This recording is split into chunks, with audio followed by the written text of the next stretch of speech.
Seja bem-vindo ao canal de filosofia, a filosofia do Espiritismo.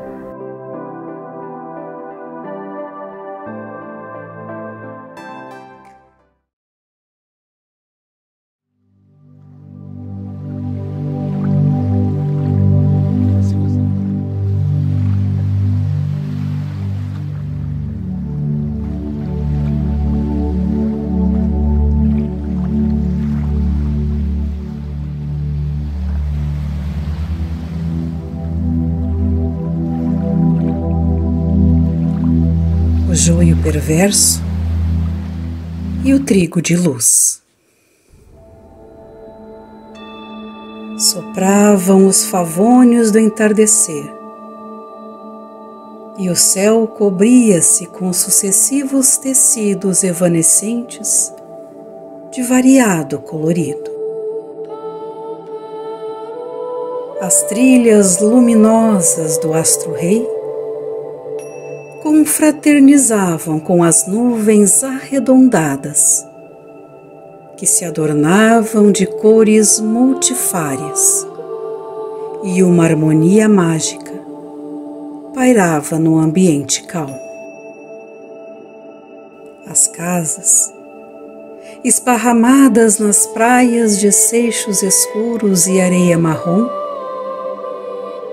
eram abrigos e remansos tranquilos para os seus habitantes, que falavam sem palavras do intercâmbio de vibrações sutis entre o mundo físico e o transcendental.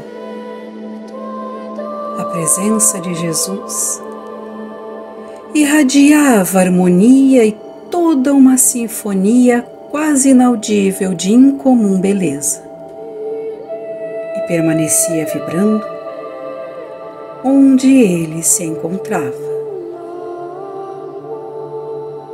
Aquele havia sido um dia afanoso.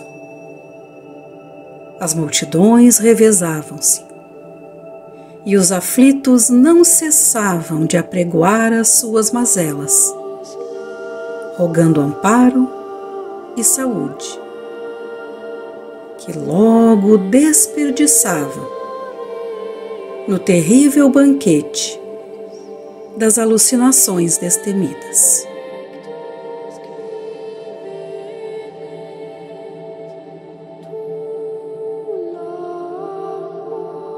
Para que não voltassem aos tumultos nem às insensatezes comprometedoras, o mestre, dando cumprimento ao que estabelecera a profecia, abriu a sua boca em parábolas e proclamou coisas que estavam ocultas desde o princípio. E, por isto mesmo, ignoradas. A partir daquele momento, ninguém se poderia considerar ignorante da verdade, deserdado do reino dos céus ou esquecido da divina providência.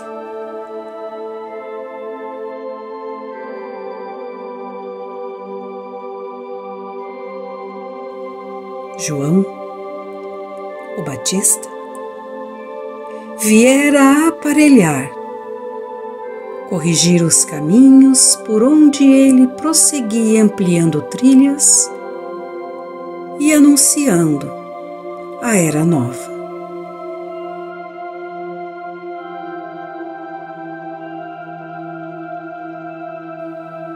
A humanidade ali representada reaparecia no futuro dos tempos, renascendo em novos corpos e repetindo a música incomparável do seu verbo libertador.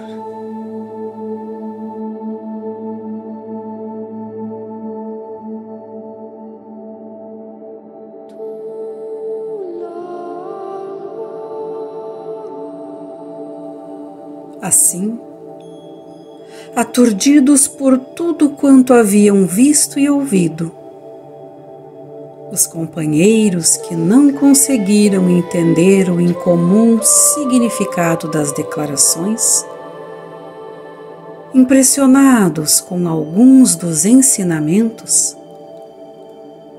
aproveitando-se de um momento de repouso, acercaram-se-lhe e pediram-lhe que explicasse a complexa parábola do joio, há pouco narrada.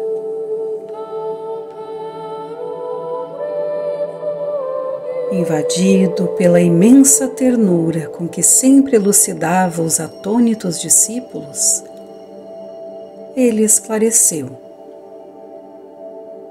o mundo é um campo imenso e abençoado que aguarda a sementeira. Neutro, depende daquele que o vai utilizar, preparando-o convenientemente para que a ensementação se faça coroada de êxito. Sempre tem estado aguardando a bênção das sementes que o dignifiquem, para tornar-se área de vida.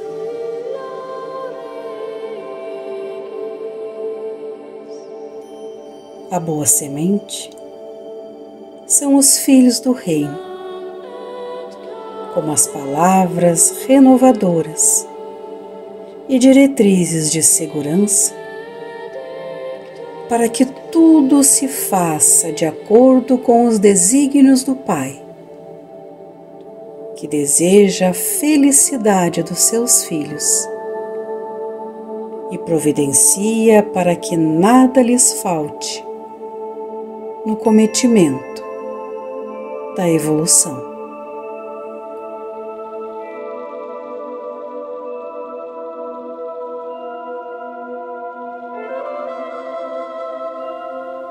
O joio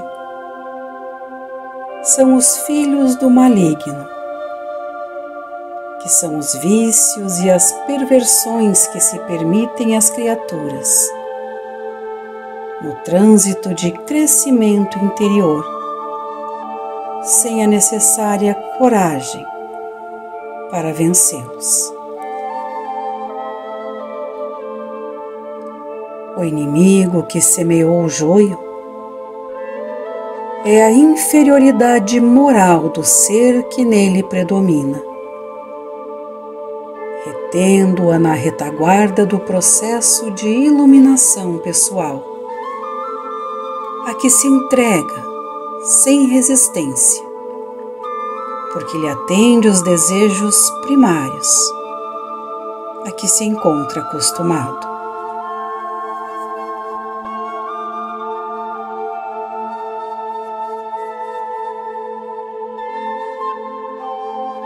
A ceifa é o fim do mundo e os ceifeiros são os anjos. O mundo moral está em constante transformação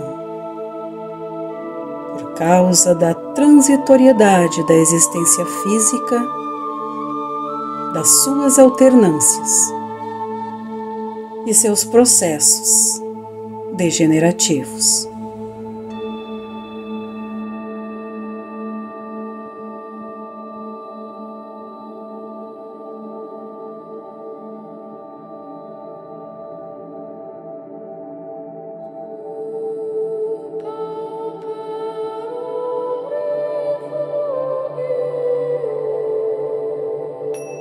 Por mais longa, sempre se interrompe pelo fenômeno da morte e se encerra o capítulo existencial,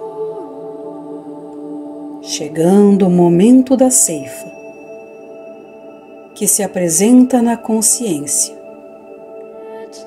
que refaz o caminho percorrido sob a inspiração dos seres angélicos encarregados de orientar os seres humanos.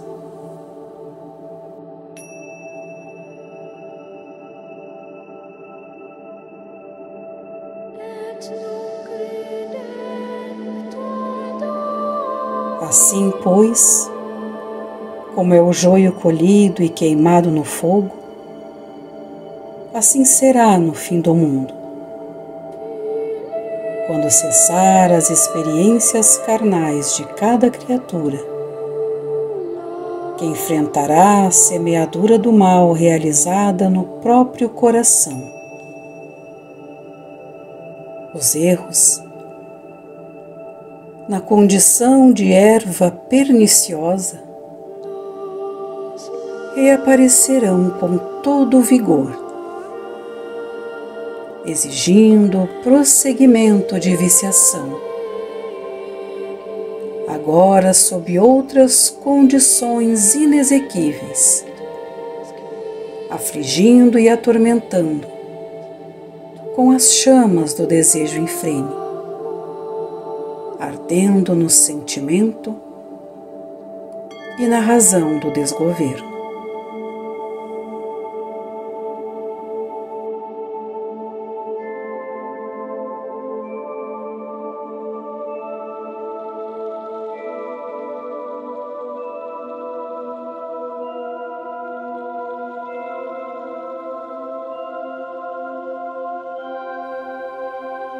O Filho do Homem enviará os seus anjos que hão de tirar do seu reino todos os escandalosos e todos quantos praticam a iniquidade, e lançá-los-ão na fornalha ardente. Ali haverá choro e ranger de dentes, porque a consciência, quando desperta e avalia o mal que a si mesma fez, sem oportunidade imediata de reparação, aflige-se, leva o indivíduo ao sofrimento que o fez estorcer-se e chorar sem consolo, por haver se iludido, sem qualquer necessidade.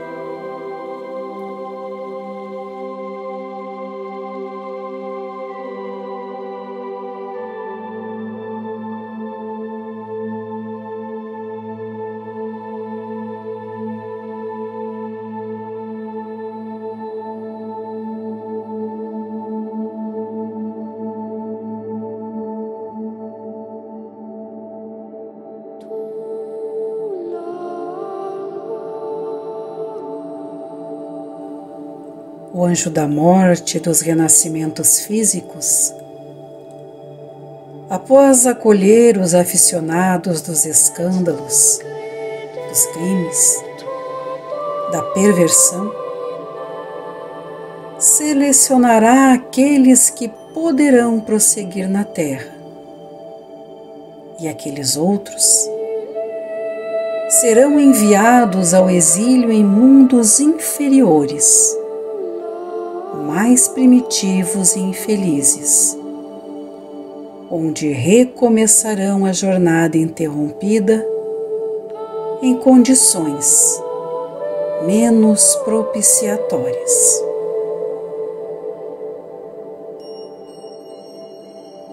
Será realizada a seleção natural pelos valores espirituais de cada qual, que compreenderá a insânia que se permitiu, enviando esforços hercúleos para se recuperarem.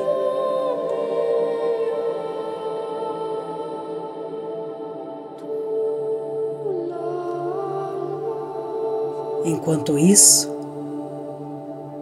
os justos resplandecerão como o sol no reino do seu Pai,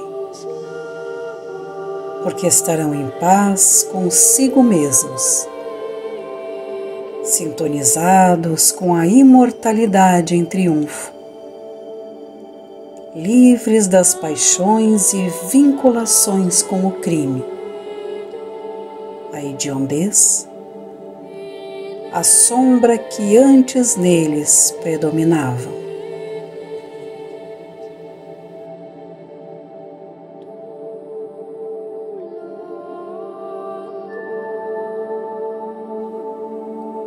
um silêncio feito de unção, de alegria e de paz, se abateu sobre a sala modesta, onde ele acabara de falar. A sua voz permanecia fixada na memória deles para sempre, que se recordariam daquele momento de mágica poesia e grandiosa sinfonia para todos os dias do porvir.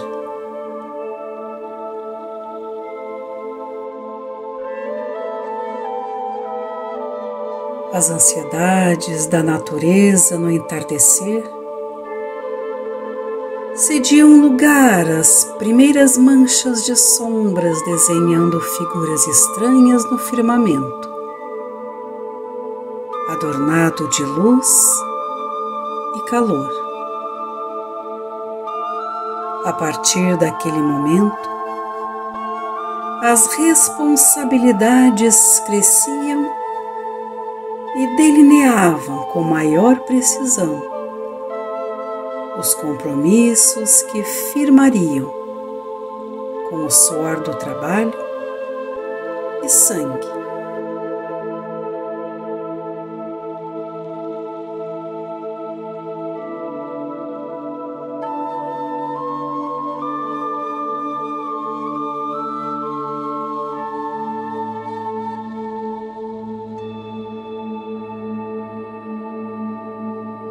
Já não eram menos. Aqueles homens simples, arrebanhados entre os pescadores, os de menos cultura, os cobradores de impostos, os exegetas, os indagadores. Eles eram uma síntese da humanidade, sem os vernizes sociais enganosos e alguns envolvidos pela gangadura que ocultava o diamante precioso. Eram homens toscos e modestos, sem dúvida, no corpo, mas antes de tudo, espíritos convidados para o grande banquete da Boa Nova, para o qual vieram.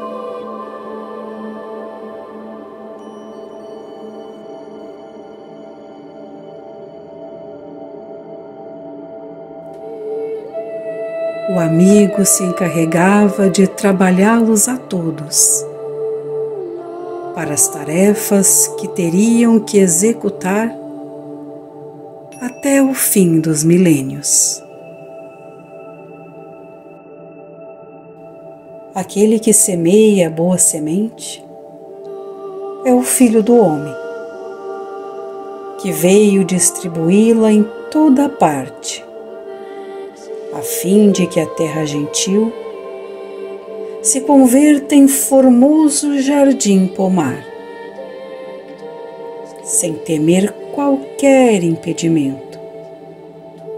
Entrega-se à tarefa, com os olhos postos no futuro. A boa semente são os filhos do reino, como as palavras renovadoras e diretrizes de segurança, para que tudo se faça de acordo com os desígnios do Pai, que deseja a felicidade dos seus filhos e providencia para que nada lhes falte no cometimento da evolução.